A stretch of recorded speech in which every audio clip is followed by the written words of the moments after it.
exists, now it's time for us to talk about breach.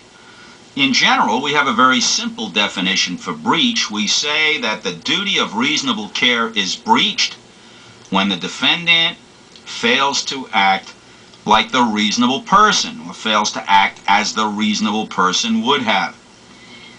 I want to give you a few pieces of advice about this. First, when a fact pattern tells you what the defendant did, and you then have to decide whether the defendant was negligent, it's really not your job to say what the defendant should have done. It's not your job to say what would have been reasonable. It's your job only to talk about whether what the defendant did was reasonable. There may be many, many different reasonable things to do in a given set of facts. And so if I'm trying to decide whether it was reasonable for John to honk his horn twice, there really isn't any point in my telling the reader or telling the judge or telling my professor that it would have been reasonable for John to shout, or that it would have been reasonable for John to turn on the windshield wipers. That's not what the question is. The question is, was it reasonable for him to do what he did? The next warning I want to give you is this, and it's a very important one.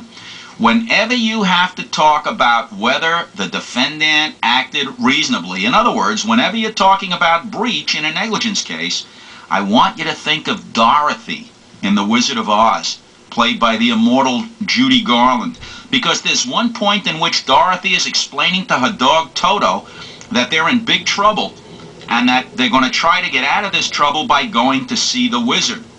And Toto looks up at Dorothy with that questioning look in his eyes. You just know that he's asking her, why are we going to see the wizard? And Dorothy's answer is famous. She says, because. Now, I want you to remember that because is the difference between a lawyer and a lay person. It's never going to be enough for you to say what John did was not reasonable. The reason it's not going to be enough is because there's going to be another lawyer standing there saying, oh yes it was. And the only argument you're going to have left is to say, oh no it wasn't. And then the other lawyer is going to say, oh yes it was. And that's not what lawyers are supposed to do. What you've got to do is say what John did was not reasonable, or what John did was reasonable because. You've got to give reasons for your conclusion. And I've already told you about the skeleton of the argument that you must make when you're trying to decide whether someone's conduct was reasonable or unreasonable. You must look at the advantages and the disadvantages. You must balance them against each other. If the advantages of the defendant's conduct outweigh the disadvantages of the defendant's conduct, then the conduct was reasonable. If the advantages outweigh the disadvantages, then the conduct was unreasonable. But wait a minute, that's not the end of the story, because, the only time you're going to be deciding whether the defendant's conduct was reasonable is after there was an accident. And after there was an accident, it's going to be real easy for you to say, oh, the disadvantages of what the defendant did were very, very heavy. It's important that when you talk about advantages and disadvantages, you have to talk about the advantages and disadvantages that the ordinary person in the defendant's shoes would have expected or would have foreseen at the time of the conduct involved. Hey, maybe you read that case about the taxi driver who got out of his taxi one day with the engine running, the transmission in drive, the brake off, and the cab pointed at a pedestrian. And when the taxi driver got out, the cab went forward and struck the pedestrian. Oh, I left out a fact, didn't I? You read the case, didn't you? The fact I left out is that there was a guy in the back seat with a gun, holding the gun, pointing it at the cab driver and saying, I'm going to kill you, I'm going to kill you, I'm going to kill you. And the cab driver said, have a nice day, and split.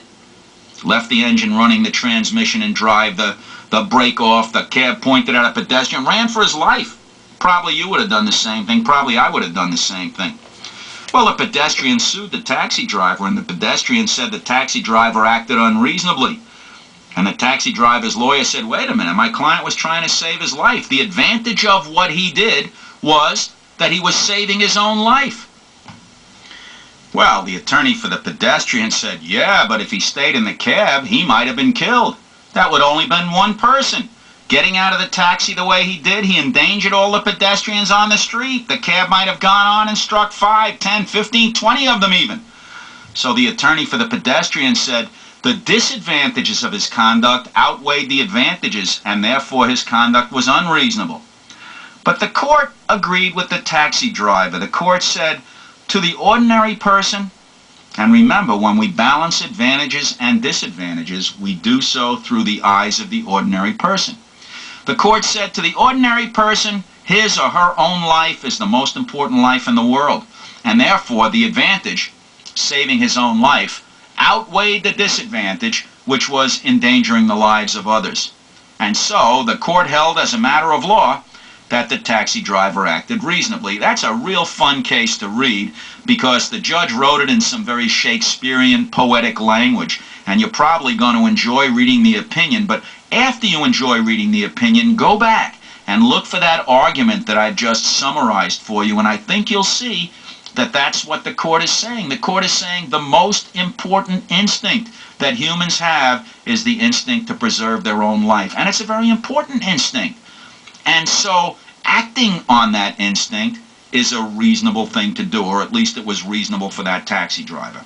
All right, most of the time then, when the issue is, was there a breach, you're going to have to argue about not what the reasonable person would have done, but whether the reasonable person would have done what the defendant did. And that's going to require some balancing. But we do have some special rules about breach for special situations, and it's important for us to review them. What happens, for example, when the defendant is a child? Do we really expect a child to act like the reasonable person, the reasonable adult? Most of the time we don't.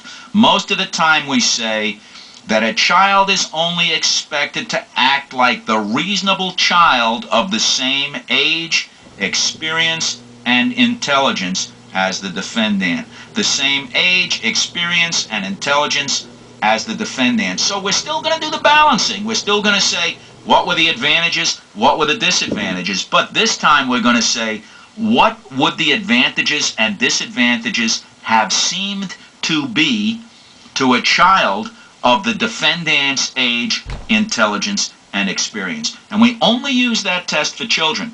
And we only use that test for children who are engaging in childhood activities. When a child engages in an adult activity, we require the child to behave like the reasonable adult. Hey, what's an adult activity?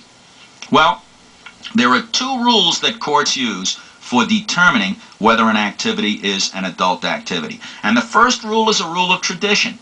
If it's an activity that's traditionally reserved for adults, then it's an adult activity. That's why, by the way, courts all over the United States have held that hunting with firearms is not an adult activity, because traditionally in the United States, children have engaged in the sport of hunting with their parents.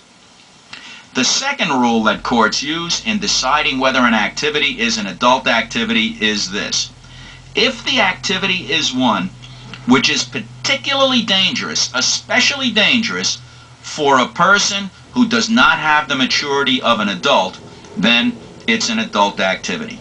And almost all courts agree that driving a car is an adult activity, because if you haven't got the maturity of an adult, driving a car becomes especially dangerous. On the other hand, riding a bicycle is not an adult activity, because you really don't need the maturity of an adult to be able to ride a bicycle in relative safety. Of course, anything can be dangerous.